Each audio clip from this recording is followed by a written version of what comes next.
हम लोग क्या देख रहे थे? प्रोनाउन देख रहे थे। क्या देख रहे थे? प्रोनाउन में हम लोग देख चुके थे क्या? पर्सनल प्रोनाउन देख चुके थे? नहीं, पर्सनल प्रोनाउन देख चुके थे। उसमें हम लोग क्या पर्सनल प्रोनाउन क्या होता है वो देख लिए थे। फिर उसमें हम लोग केस भी देख लिए थे। पर्सनल प्रोनाउन में नहीं, केस हम लोग देखे थे। याद हो गया सबको? याद हुआ? याद कर लेना, ठीक है। केस देख लिए थे। फिर हम लोग पोसेसिव देख लिए थे, मतलब कि ये पोसेसिव प्रोनाउन, पोसेसिव प्रोनाउन देख लिए थे। पोसेसिव प्रोनाउन में हम क्या बताए थे? पोसेसिव प्रोनाउन में क्या बताए थे हम?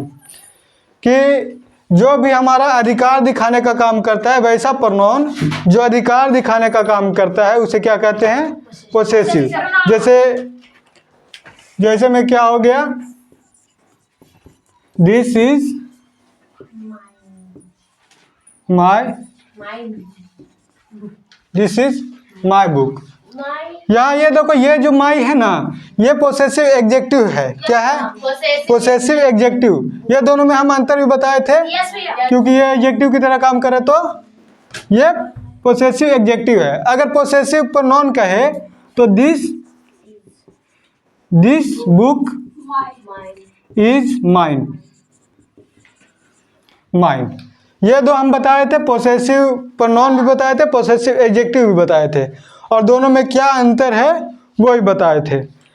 आज के और थोड़ा बहुत हम उसमें ये भी देख लिए थे, रिफ्लेक्सिव प्रोनाउन देखे थे थोड़ा बहुत, नहीं, और एम्फेटिक प्रोनाउन के बारे में थोड़ा बहुत देखे थे। इसमें हम लोग देखेंगे, उसको डिटेल से समझेंगे। क्या? रिफ्लेक्सिव प्रोनाउन और एम्फेटिक प्रोनाउन। तो सबसे पहले हम लोग देखते हैं रिफ्लेक्सिव प्रोनाउन। क्या देखते हैं? Reflexive pronoun.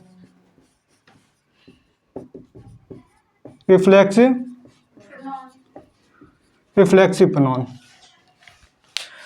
तो रिफ्लेक्सिव प्रोनाउन क्या होता है? पिछले क्लास में हम क्या बताए थे? My self,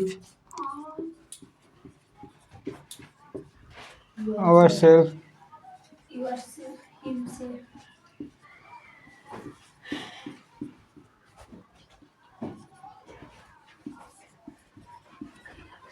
yourself, self, himself, और हो जाएगा क्या? आवर सेल्फ तो हो गया ना, देम।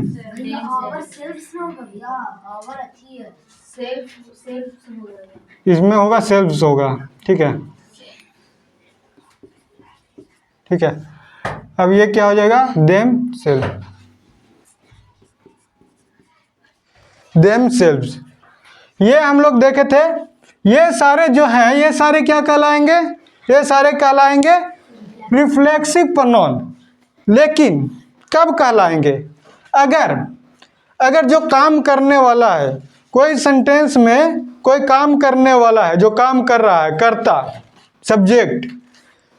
सब्जेक्ट कोई काम को किया, यानी कि जो काम करने वाला है कोई काम को किया और उसका असर उसी पर हो गया, नहीं, यानी कि वो जो काम किया उसका असर उसी पर हो गया, तो उसे हम लोग रिफ्लेक्सिव प्रोनाउन कहेंगे। जैसे कि हम फाइट मारे तो चोट किसको लगा? चोट हमको लगा, तो जो काम का असर सब्जेक्ट को ही हो जाए वो क्या हो जाएगा? इम्पैक्ट, ये रिफ्लेक्सिव प्रोनाउन। इतना लिखने के बाद ये जो होता है, ये जो है, ये रिफ्लेक्सिव प्रोनाउन कहलाएंगे।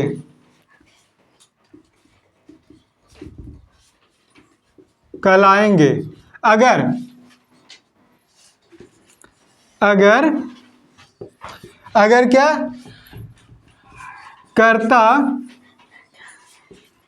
कर्ता द्वारा किया गया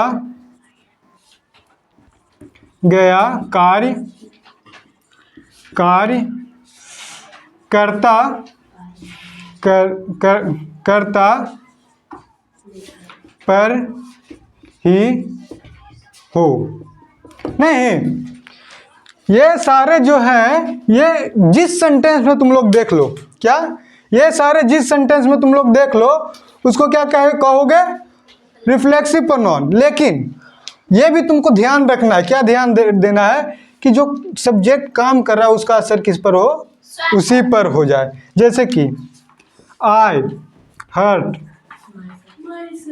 माई सेल्फ, इसी में सट जाएगा। I hurt myself, I hurt myself. कोई दिक्कत? पिछले क्लास में भी इसको अच्छे से हम समझाए थे। लेकिन अब हम आगे देखते हैं क्या? इम्फेक्टिव प्रोनाउन। इम्फेक्टिव प्रोनाउन क्या होता है? थोड़ा सा अंतर है। क्या है? थोड़ा सा अंतर है। अगर हम इम्फेक्टिव प्रोनाउन, इम्फेक्टिव प्रोनाउन, इम्फेक्टिव प्रोनाउन के बारे में देखें तो इसका भी सेम यही होगा, यहाँ तक बराबरे रहेगा। मतलब कि यहाँ तक बराबरे रहेगा। Myself, our self, yourself और yourself, yourself, himself, them self, ये सारे जो है ना इम्फेक्टिव प्रोनाउन ही कहलाएंगे, इम्फेक्टिव प्रोनाउन कहलाएंगे। लेकिन कब? जब सब्जेक्ट द्वारा, कर्ता द्वारा खुद पर ही जोड़ दिया जाए। यानी कि हम अपना बात ये कि हम खुद पर प्रभाव डाल रहे हैं, इम्प्रेशन झाड़ रहे हैं। किसको क्या झाड़ रहे हैं? इम्प्रेशन। जैसे कि कितना लोग वाहवाही नहीं झाड़ता है कि हमने खुद ये काम किया। नहीं, मैंने खुद बाघ को मारा, मैंने खुद बाघ को मारा। क्या? मैंने खुद चोर को पकड़ा, यानी अकेला वो खुद किया। नहीं, अगर कोई इम्प्रेशन झाड़ने के लिए इस्तेमाल करे, नहीं, तो वो क्या कहलाएगा? इम्पैक्टिव। जब सब्जेक्ट पर जोर दे के बोला जा रहा है, सब्जेक्ट पर जोर दे के, तुमने खुद तुम अपना होमवर्क पूरा किया, तुमने खुद तुम अपना होमवर्क पूरा किया। नहीं, तो इसमें तुम किए हो तो तुम खुद किए हो, सब्जेक्ट पर ही जोर दिया जा रहा है, तो वो क्या जब हो जाएगा? इम्पैक्टिव। नहीं, अगर हम बोले यू टीच योर सेल्फ, तो ये कौन सा प्रोनाउन होगा? You teach your self emphatic होगा? नहीं। देखो, अगर हम बोले यू टीच योर सेल्फ, तुम खुद को मतलब कि पढ़ाते हो, तुम खुद को पढ़ाते हो, तो तुम खुद को पढ़ाते हो तो इसका प्रभाव किस पर पड़ रहा है? तुम पर ही पड़ रहा है ना? नहीं, जब कर्ता द्वारा किया गया काम उसी पर असर करे तो क्या कहला जाएगा? रिफ्लेक्सिव। ज़्यादा अंतर नहीं है, बस इतना ही अंतर है। ठीक है, थोड़ा सा अगर दिमाग में रखोगे ना तो इसको आसानी से सोल्व कर पाओगे। समझ गए? अब अगला हम लोग इम्पैक्टिव देख लिए। अब अगला हम लोग क्या देखते हैं? डेमोन्स्ट्रेटिव। इसको मिटा देते हैं। ठीक है, इसको तुम लोग उतारोगे, उतार लेना। ठीक है, उतार लेना। वीडियो पॉज करके उतार लेना, इसमें कौन सा बड़ा बात है, उतार दिए। ठीक है, अब हम लोग देखते हैं क्या? डेमोन्स्ट्रेटिव प्रोनाउन,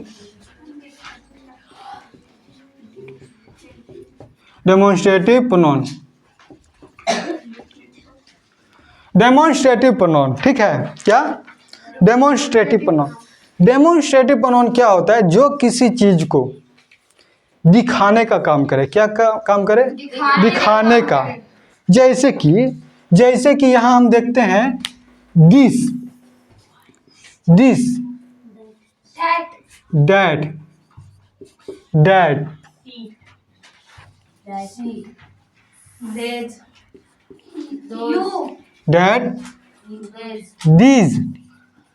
these, those,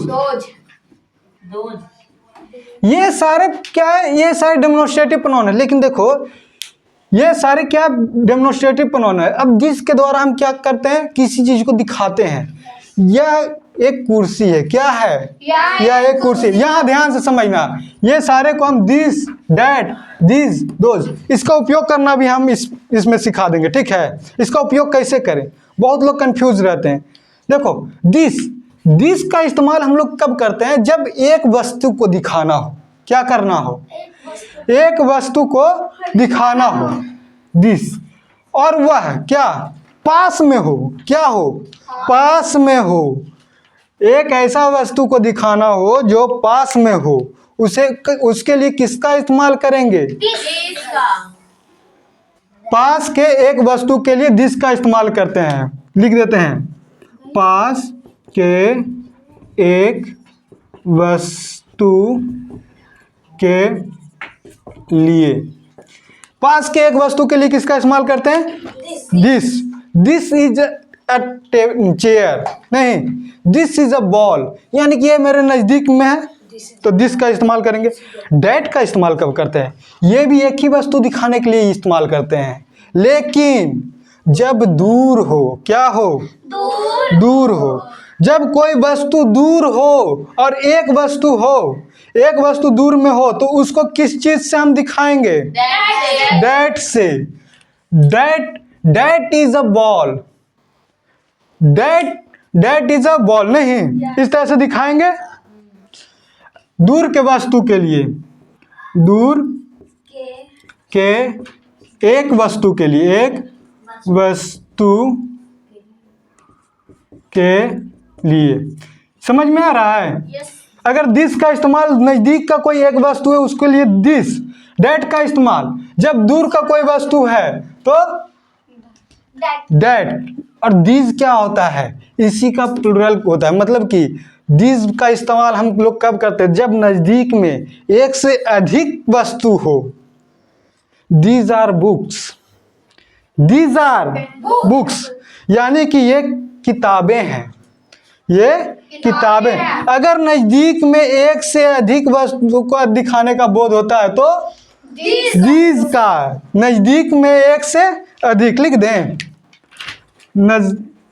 नजदीक में एक से अधिक वस्तु को दिखाने के लिए। लिख दिए, नजदीक में कोई एक से अधिक वस्तु को दिखाने के लिए क्या इस्तेमाल करेंगे? दीज। और दोज का इस्तेमाल कब करेंगे? इसका उल्टा, मतलब इसका प्लूरल नहीं, जब दूर में कोई ज्यादा वस्तु, एक से अधिक वस्तु जब हम दूर में दिखाएंगे तो दोज का, दोज आर समथिंग, कुछ भी तुम लोग कह सकते हो, नहीं, दोज आर क्लॉथ्स, नहीं। इस तरह से हम लोग ये सारे का इस्तेमाल समझ में आया? दिस का इस्तेमाल कब करते हैं, डैट का इस्तेमाल कब करते हैं, दिस का इस्तेमाल कब करते हैं, और दोज का इस्तेमाल कब करते हैं? दिमाग में आया अच्छा से? हाँ, चलो, इसमें कोई प्रॉब्लम? ये सारे जो है ये किस में आएंगे? Demonstrative pronoun. क्या? Demonstrative pronoun. अगर कोई पूछे डेमोन्स्ट्रेटिव प्रोनाउन क्या है, तो दिस, दैट, दीज, दोज, ये डेमोन्स्ट्रेटिव अगर प्रोनाउन की तरह इस्तेमाल हो, किसके तरह? अगर ये प्रोनाउन की तरह इस्तेमाल हो तो वो डेमोन्स्ट्रेटिव प्रोनाउन कहलाएंगे। लेकिन ये एडजेक्टिव की तरह भी इस्तेमाल होते हैं। किसके तरह? एडजेक्टिव की तरह। जब ये एडजेक्टिव की तरह उपयोग हो तो क्या कहलाएगा? Demonstrative adjective. सिंपल। नहीं, अभी डेमोन्स्ट्रेटिव प्रोनाउन पढ़ा रहे हैं ना, तो डेमोन्स्ट्रेटिव प्रोनाउन समझो, और डेमोन्स्ट्रेटिव एडजेक्टिव भी थोड़ा बहुत दिमाग में आ गया होगा। नहीं, डेमोन्स्ट्रेटिव एडजेक्टिव किसको कहेंगे? This, that, this, those. अगर एडजेक्टिव की तरह इस्तेमाल हो तो अब ये प्रोनाउन की तरह कैसे इस्तेमाल होगा? ये दिमाग में है? ये प्रोनाउन की तरह दिस कैसे इस्तेमाल होगा और एडजेक्टिव की तरह कैसे इस्तेमाल होगा? दो दिमाग में दो क्वेश्चन दौड़ रहा होगा, दौड़ रहा है कि नहीं? हाँ। तो this, this, this is a book. Book ले लेते हैं, नहीं, बुक कॉमन चीज है। दिस का इस्तेमाल हम देखो यहाँ अकेला कर रहे हैं, सब्जेक्ट की तरह। ये प्रोनाउन की तरह काम करे। क्या?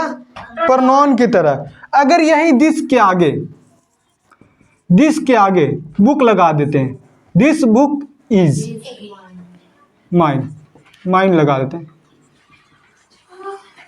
This book is my. तो यहाँ पर दिस जो है बुक के पहले आ रहा है, बुक का ये एक तरह से विशेषता बता रहे नहीं कि बुक तो है लेकिन कौन सा बुक, यह बुक। कौन सा बुक, यह बुक। अगर नॉन के पहले ये आ जाए दिस तो वो क्या हो जाएगा, डेमोन्स्ट्रेटिव एडजेक्टिव। लेकिन ये देखो स्वतंत्र अवस्था में है, इसके आगे कोई नॉन है, ये प्रोनाउन की तरह इस्तेमाल हो रहा है कि नहीं, प्रोनाउन की तरह इस्तेमाल हो रहा है, तो ये क्या कहलाएगा, डेमोन्स्ट्रेटिव प्रोनाउन। समझ में आया, चलो ठीक है। डेमोन्स्ट्रेटिव प्रोनाउन में कोई दिक्कत नहीं, चलो ठीक। अब हम लोग देखेंगे, डेमोन्स्ट्रेटिव प्रोनाउन देख लिए, अब हम लोग देखेंगे, ये सारा तुम लोग नोट्स बनाते जाना, काम आएगा। जब एक बार तुम लोग कॉपी उलट के देख लोगे सारा दिमाग में आ जाएगा, वरना भूल जाओगे। दिस डेट ये सब भूल जाओगे, थोड़ा दिन होगा दिमाग से उतर जाएगा, अगर देख लिए तो याद आ जाएगा नहीं। अब देखो डेमोन्स्ट्रेटिव प्रोनाउन देख लिए, अब हम लोग देखते हैं इंडेफिनिट।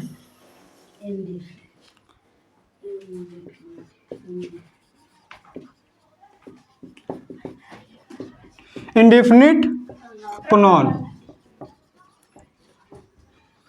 इंडेफिनिट प्रोनाउन क्या होता है, अब बात क्या करते हैं इंडेफिनिट प्रोनाउन का। तो इंडेफिनिट प्रोनाउन क्या होता है, जब किसी व्यक्ति या वस्तु के बारे में पता ना हो, इनडिफाइन हो। जब किसी व्यक्ति या वस्तु के बारे में पता नहीं हो, जिससे नहीं पता चलता हो, जिस शब्द से किसी व्यक्ति या वस्तु का, जिस प्रोनाउन से किसी व्यक्ति या वस्तु का पता नहीं चलता हो, वो प्रोनाउन क्या कहलाएगा, इंडेफिनिट। जैसे में देखो, जैसे में हम बता देते हैं, सम, जैसे में सम, सम, ऑल, ऑल, और नन, नन। अब क्या हो जाएगा, समवन। ये सारे होते हैं। इससे देखो ये सारे और भी होते हैं, ये कुछ हम लिख दिए हैं नहीं। अब देखो इसमें हम बताते हैं, देखो सम अगर हम बोले कि कुछ बच्चे अच्छे हैं, कुछ बच्चे अच्छे हैं। अब हम कुछ बच्चे बोले हैं, तो कुछ बच्चे बोले हैं तो इसमें किसी का नाम लिए हैं, किसी के बारे में बोले। अब तुम में से कुछ बच्चे मान लो कि बदमाश हैं, नहीं है या नहीं, मान लो बदमाश है, तो कुछ बच्चे को बोल रहे हैं ना। तुम कैसे कह देगा कि सर हमको ही बोल रहे हैं, तुम कह सकते हो, नहीं। कोई कह सकता है कि हमको सर बोल रहे हैं, नहीं कोई नहीं कह सकता है। तो सम जो किसी एक को नहीं कह रहा होगा, उसका कोई मात्रा नहीं होगा, नहीं। अब ऑल का दिए, ऑल तो किसी एक को बोल रहे हैं, नहीं। अगर एक को बोल दें तो वो पर्सनल प्रोनाउन हो जाएगा, नहीं। हम बोल देंगे अमन अच्छा लड़का है, अंकित अच्छा लड़का है, तो वो क्या कहलाएगा, पर्सनल। लेकिन हम बोलेंगे तुम सभी अच्छे हो, तो वो क्या कहलाएगा, इंडेफिनिट प्रोनाउन, जहां किसी व्यक्ति या वस्तु का पता नहीं चलता हो, नहीं, उसे क्या कहलाएंगे, उसे क्या कहेंगे, तो इसमें कहेंगे, जैसे कि इसमें हम लोग देखते हैं इसका इस्तेमाल कैसे करते हैं। यहाँ सम ऑफ यू आर गुड। हम क्या लिखे हैं, सम ऑफ यू आर गुड। तो यहाँ पर तुम में से कुछ अच्छे हैं, तुम में से कुछ अच्छे हैं, ठीक है, ये हम बोल दें, हाँ कुछ अच्छे हैं, नहीं। इस तरह से इसका इस्तेमाल कर लेंगे, नहीं। All are good, all are good, हाँ सब अच्छे हैं, नहीं सब अच्छे, कोई खराब नहीं, कोई खराब नहीं। बैड किसी को नहीं बोलेंगे, नहीं तो नहीं अच्छे हैं।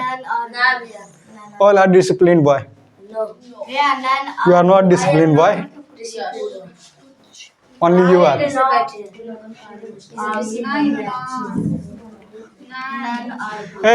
ठीक है। इंडेफिनिट प्रोनाउन में किसी को दिक्कत, आसान था, पूछ ले, चलो ठीक है, तुम खड़ा हो जाओ।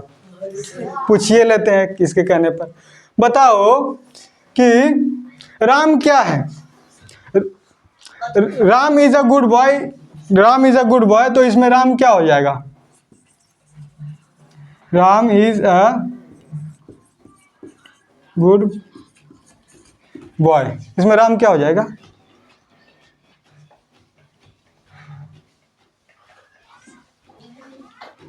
ये नॉन हो जाएगा ना रे। अब यहां पर लिख दें, अब यहां पर लिख दे ही इज, तो ये क्या हो जाएगा?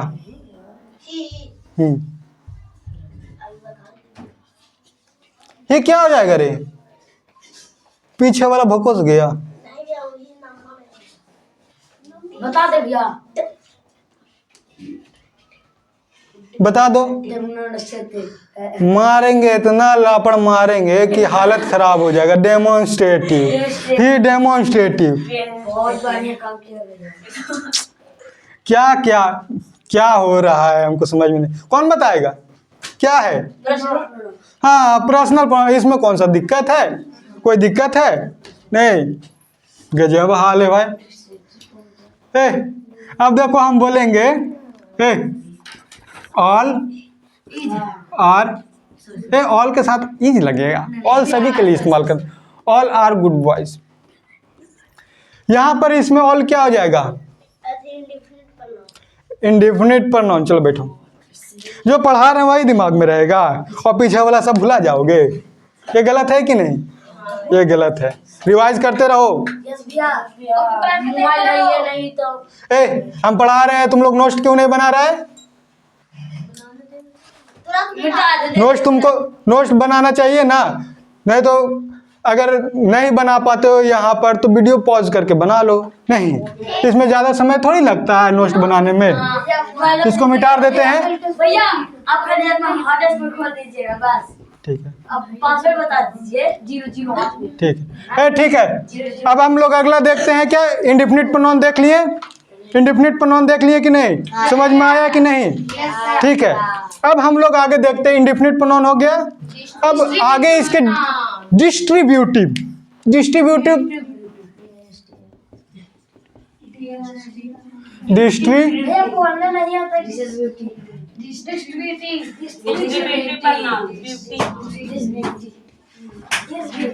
देखो इसको ऐसे बोलो, डिस्ट्रीब्यूटिव, यानी कि जो डिस्ट्रीब्यूट करे। क्या करे? डिस्ट्रीब्यूट करे। डिस्ट्रीब्यूट से डिस्ट्रीब्यूटिव बना है। क्या? Distribute, distribute, distributive. डिस्ट्रीब्यूट मतलब क्या होता है? हम हर एक में, मतलब कि तुम में से सभी को अगर एक एक चीज कोई चीज मतलब कि बांट रहे हैं। अब आंसर क्वेश्चन पेपर है, अब हम तुम लोग में क्या करेंगे? उसको डिस्ट्रीब्यूट करेंगे। क्या करेंगे? डिस्ट्रीब्यूट करेंगे, यानी कि बांटेंगे। किसमें? तुम सभी में, तुम हर सभी में नहीं। तो डिस्ट्रीब्यूटिव प्रोनाउन में किसको कहते हैं? तो डिस्ट्रीब्यूटिव प्रोनाउन जो होता है ना,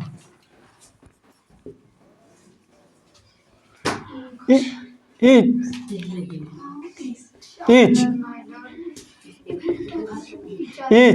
either, each, either, neither,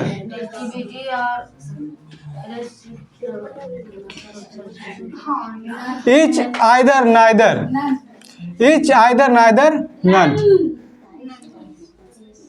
ऐसे इसी को लेते हैं, ज्यादातर यही होता है। ठीक है, each, either और neither, each, either और neither, ये इसको हम लोग क्या कहेंगे? डिस्ट्रीब्यूटिव प्रोनाउन कहेंगे। ये सारे क्या कहलाते हैं? Distributive pronoun. अगर प्रोनाउन की तरह इस्तेमाल हो तो ठीक है। ये डिस्ट्रीब्यूटिव एडजेक्टिव में भी आता है, थोड़ा ये दिमाग लगाने का। डिस्ट्रीब्यूटिव प्रोनाउन कब कहलाए? ईच, आइदर, नाइदर, ये डिस्ट्रीब्यूटिव प्रोनाउन कहलाएंगे जब ये प्रोनाउन की तरह इस्तेमाल हो तब। लेकिन एडजेक्टिव की तरह इस्तेमाल होगा तो डिस्ट्रीब्यूटिव एडजेक्टिव नहीं। तो ईच का इस्तेमाल हम लोग कैसे करते हैं? सबसे पहले हम लोग जानना है, हम लोग को क्या जानता है? इसका इस्तेमाल। सबसे बड़ा दिक्कत इसका इस्तेमाल। ईच का इस्तेमाल कैसे? अगर तुम लोग इसका इस्तेमाल नहीं जानोगे तो इसे सेंटेंस कैसे बनाओगे? सेंटेंस बना पाओगे? जैसे दिस का बता दिए तो उससे आप सेंटेंस बना सकते हो। डैड का बता दिए तो उससे सेंटेंस बना सकते हो। दिस का समझ गए तो उससे बना सकते हो। दोस्त का भी समझ गए बना सकते। ईच का समझोगे तभी बनाओगे। तो ईच का इस्तेमाल हम लोग कब करते हैं? ईच का हम लोग कब करते हैं? जब प्रत्येक, इसका मतलब होता है प्रत्येक। प्रत्येक यह होता है प्रत्येक। प्रत्येक, प्रत्येक मतलब कि हर एक। प्रत्येक मतलब कि हर एक। अब हम कह दें each, each of you is good. Each of you is good. अब देखो यहाँ पर दिमाग लगाने वाला बात है। कौन सा बात है? यहाँ पर हम आर नहीं लिखे, यू के साथ का आता है? आर। लेकिन आर तो नहीं लिखे हैं, ये तो सेंटेंस हमारा गलत हो जाएगा। लेकिन देखो ये ईच हम इसलिए लगाए, ईच हम इसलिए लगाए कि देखो ईच मतलब हम कर रहे हैं प्रत्येक, हर एक, हर एक का इस्तेमाल कर रहे हैं। तो हर एक ईच लग गया ना, तो यहाँ पर ये जो होता है यहाँ पर सिंगुलर वर्ब आ जाएगा। क्या आ जाएगा? Singular verb. ठीक है, ईच के चलते ये आया, यानी कि यहाँ हम प्रत्येक के लिए बोल रहे हैं। समझ गए? तो ये क्या हो जाएगा? Each of you is good. Each of you is good. तो अब जहां भी तुम लोग ईच, आइदर और नाइदर अगर देखो, ईच, आइदर और नाइदर देखो प्रोनाउन की तरह अगर देखो, तो तुम लोग वहां पर उसका वर्ब क्या रहेगा? हमेशा सिंगुलर रहेगा। क्या रहेगा? सिंगुलर। क्योंकि देखो आइदर, अब आइदर का इस्तेमाल करते, तो आइदर का इस्तेमाल कभी भी करना है ना, तो आइदर मतलब होता है दो में से कोई एक। क्या? दो में से कोई एक के लिए हम लोग आइदर का इस्तेमाल करते हैं। अगर कह दें either of, either of Ram and Shyam,